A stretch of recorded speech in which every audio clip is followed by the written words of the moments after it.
but it's all about current form in T20 cricket. And now clearly Bangladesh is looking the second best team. Indian bowling can be, put under pressure. Batting wise, they just have to hope. See, my feeling is that you have to keep it simple. দর্শক, Bharat match মানেই special কিছু, এবং এই special দিনে আমাদের সাথে একজন special guest রয়েছেন।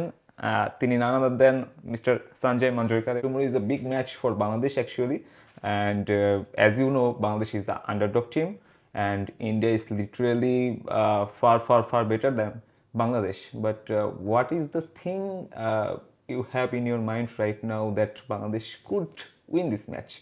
I initially came to the Asia Cup here in Dubai. গত কয়েক সপ্তাহে সবগুলো দল দেখার পর প্রথমে ভেবেছিলাম ভারতের পর হয়তো আফগানিস্তানি শক্তিশালী, এরপর শ্রীলঙ্কা, পাকিস্তান কিংবা বাংলাদেশের শক্তিমত্তা কাছাকাছি। তবে এখন স্পষ্টভাবে বোঝা যাচ্ছে বাংলাদেশ দ্বিতীয় সেরা দল। শ্রীলঙ্কার বোলিং দুর্বল, বাংলাদেশ মোটামুটি সব সেক্টরই কভার করছে। ভারতকে হারানো অসম্ভব না, তবে বর্তমান ফর্মে বাংলাদেশই দ্বিতীয় সেরা এই টুর্নামেন্টের। Clearly Bangladesh is looking the second best team. Do you think that Bangladesh can give a better fight than Pakistan? Yes, I do. Pakistan, হ্যাঁ, পাকিস্তানের থেকে বাংলাদেশ ভালো প্রতিদ্বন্দ্বিতা করবে। পাকিস্তানের ফর্ম এখন ভয়ঙ্কর। যেমন শাহিন শাহ আফ্রিদিকে এখন মাপা হচ্ছে তার অতীত নিয়ে, তবে ও এখন সেরা ফর্মে নেই। পাকিস্তানও 15 বছর পিছিয়ে আছে। বাংলাদেশের প্যাশন অনেক বেশি, তরুণরা দিন দিন উন্নতি করছে। পাকিস্তান এখন দুর্বল।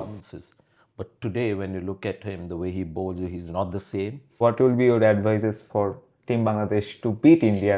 Indian bowling ভারতের বোলিং কিছুটা দুর্বল, চাপে পড়তে পারে। স্পিন শক্তিশালী। বাংলাদেশের উচিত হবে কুলদীপ, বরুণদের দেখে খেলা। পেসারদের উপর চড়াও হওয়া উচিত। হার্দিক, দুবেদের টার্গেট করা উচিত। আর ভারতের ব্যাটিং নিয়ে কিছু করার নেই। বাংলাদেশের বোলারদের উচিত হবে সবকিছু সিম্পল রেখে স্ট্যাম্প টু স্ট্যাম্প বল করে যাওয়া, আর আশা করা ব্যাটার মিস করবে বল। এটাই শক্তিশালী দলকে হারানোর একমাত্র উপায়। See, my feeling is that you have to keep it simple. দর্শক, কথা বলছিলাম সঞ্জয় মঞ্জরেকার সাথে বাংলাদেশ ম্যাচ নিয়ে, যার প্রত্যাশা আমরা শুনেছি, এবং টাইগারদের কাছেও তার প্রত্যাশা অনেক বেশি। দুবাই থেকে সাব্বির মিথুন, সময় সংবাদ।